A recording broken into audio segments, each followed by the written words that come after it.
Yuta has copied the Six Eyes and Limitless, and this is the ace of Jujutsu High. And yes, he can copy the Six Eyes too. I know that's not a curse technique, but he can copy it, and I have definitive proof and evidence that he can, and I will also go over the counterpoints of people thinking why he can't. I will actually just disprove all those. Not only will I explain how he can do it and why he can do it, but I will also be explaining the implications of the story and how this will be used to actually defeat potentially Sukuna and maybe even Kenjaku, right? Just how crazy this insurance and ace is going to be for the main cast. So hey, be sure to leave a like, it does help out, and of course subscribe for a ton of JJK content. I got a ton on the channel, spoiler videos, power scaling, crazy theories like these, so if you love JJK, trust me, you will not regret it. I would really recommend subscribing. And of course, thank you to the honorable and special members of the channel, Six Eyes Limitless and that guy Trey. Thank you guys very much. Okay, so first things first, let me explain how you can copy it. Now remember, in the latest chapter 234, Maki actually did say that the insurance is Yuta, or at the very least this could imply many things, right? But it does seem like this was specifically Yuta, as she doesn't actually include herself as the insurance, so it seems like Yuta may have something special. And I actually think that this might just be the Six Eyes and Limitless. Now it could be a bunch of other things, maybe it's his ability to heal, maybe it's the Jacob's ladder which he's copied, or maybe he really is just the strongest and she just wants the strongest for last, or to save him for Kenjaku. But I do think that the way that she worded it isn't just that he's strong, because if it was just that, obviously we've seen that Hakari and Maki, they're very close to his level. Not that he's weak, it's just that everyone else is very powerful too. And I think that it might be the Six Eyes and Limitless, and I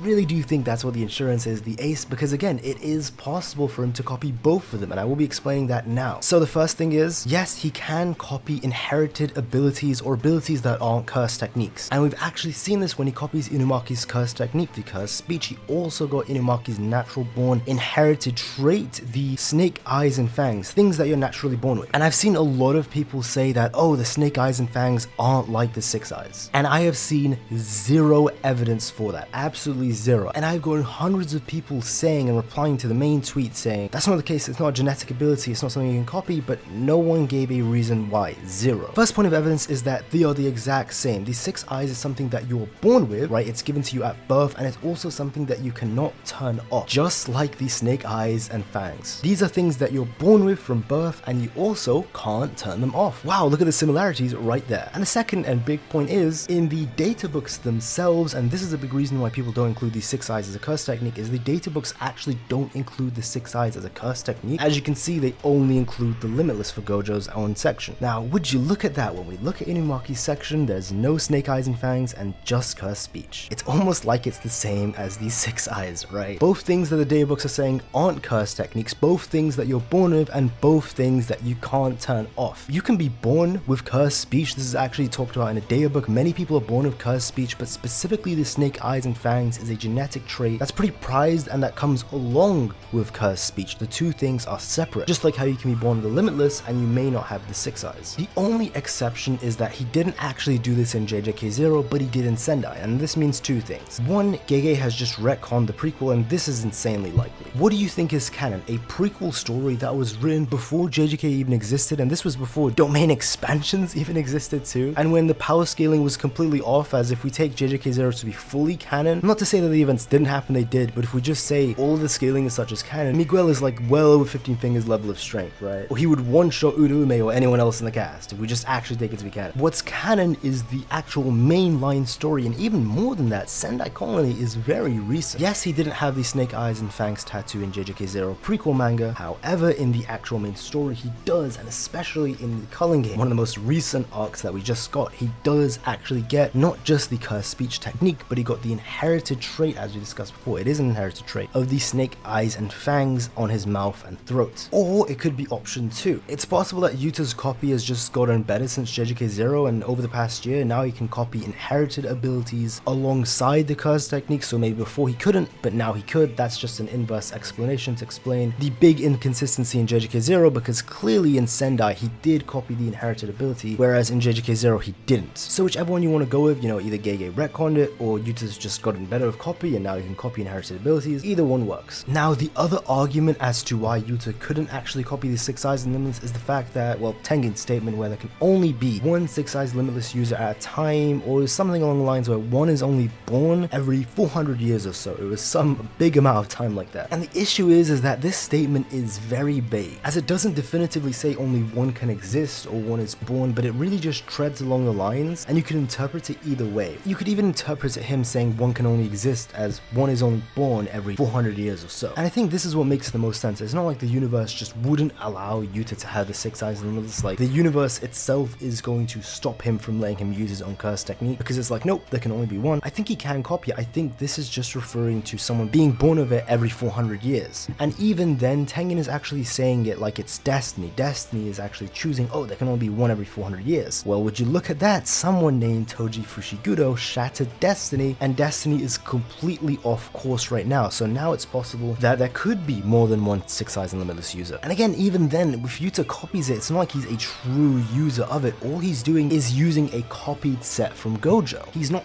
really a Six Eyes Limitless user that was born of it. So there are a ton of ways why that statement doesn't even apply to Yuta at all as to why he'd be able to copy the Six Eyes Limitless. And that's pretty much it. There were a bunch of other people just saying no, it can't be because of just purely headcanon reasons based off of no facts. But the counterpoints I just brought up were the best ones that I saw, and even then they fall flat in the proof of actual evidence. And I feel like this is just one of those things where it's less about is there evidence for it or does it make sense, and people just don't want it to happen. So no matter how much I actually explain how it's possible, no matter how much I actually prove that it's possible, right, like I just did, people just don't want it to happen, so they just won't listen, or they'll say, oh, you're stupid, it can't happen, blah blah blah. Or they'll start attacking you saying, oh, thank God you're not writing JJK, whereas if GEGE actually did this, they would be foaming at the mouth and jizzing their pants, saying, oh, GEGE is so amazing, GEGE can write so well, if GEGE actually does it, right? Okay, but move on, right? To actually move on to the implications of the story. Now, what this means is that Yuta would pretty much be unstoppable for 5 minutes. Though, of course, there still exists Mahoraga, right? So I do think that's Kashimo's job. So let's say Mahoraga has adapted to the Six Eyes Limitless, or at least specifically the Limitless, and then Kashimo, like in the actual, I won't get into it now, I'll explain this in so many videos. In the actual mythology, Kashimo's supposed to be the one to take on Mahoraga and defeat him, as GEGE is portraying one-to-one to the actual mythology. If that actually happens, then Yuta wouldn't have to worry about that, and he can just go to an injured and weakened Sukuna with no domain expansion and no Shikigami, and just kind of beat his ass, because it's not like Sukuna's adapted to Six Eyes Limitless. He still has no way around it, so Yuta could really just toy with him for 5 minutes and beat him. Though of course he wouldn't, because he's, you know, Yuji's final fight, and it would be very, I don't want to say anticlimactic, it would be very anticlimactic and hilarious if Yuta beats Sukuna, and I wouldn't want that, you know.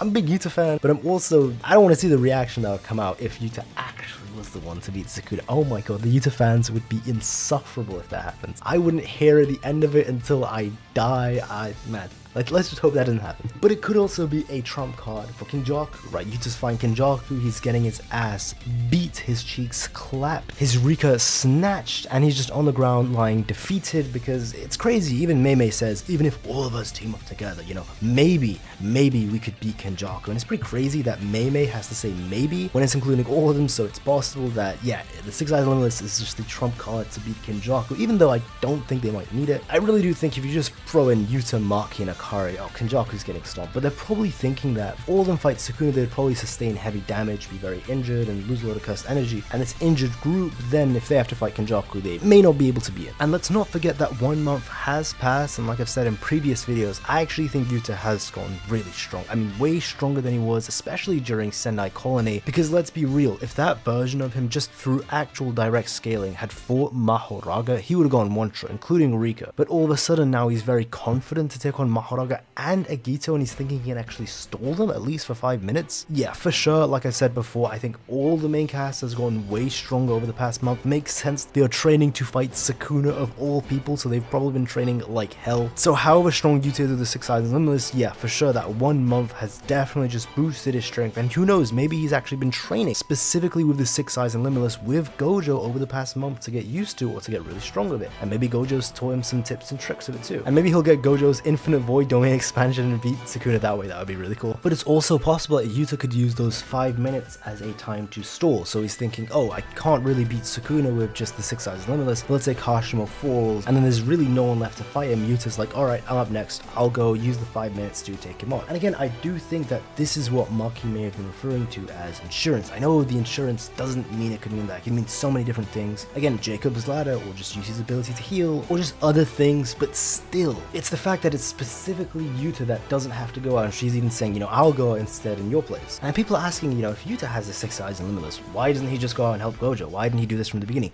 The reason being, he only has 5 minutes. Once the 5 minutes are done, we don't actually know the cooldown rate of his ability or his copy ability, so it's possible that it could be, you know, 30 minutes, it could be an hour, it could even be a whole day. We really don't know, because it's never been explained what the cooldown rate is for that ability. So it's best to leave something like that until the absolute end rather than use it in the beginning or even midway through, because once the 5 minutes are up, it's just been wasted. Whereas if you bring him in the end and, you know, Mahoraga's defeated from Kashimo and Sukuna's very injured as we saw from Gojo, brain damaged and all, you know, Yuta step in, yeah, light work, just starts bodying Sukuna. Oh my god, I hope that doesn't happen. But let me know your thoughts on this in the comments down below, and if you did enjoy the video, be sure to leave a like, it really does help out. Of course, if you haven't already subscribed for a ton of JJK content just like this, crazy theories like this, what ifs, power scaling, and a lot of spoiler videos, so if you love JJK, you will not regret subscribing to this channel. Of course, thank you to all the channel members as well, thank you guys very much. That's all, take care.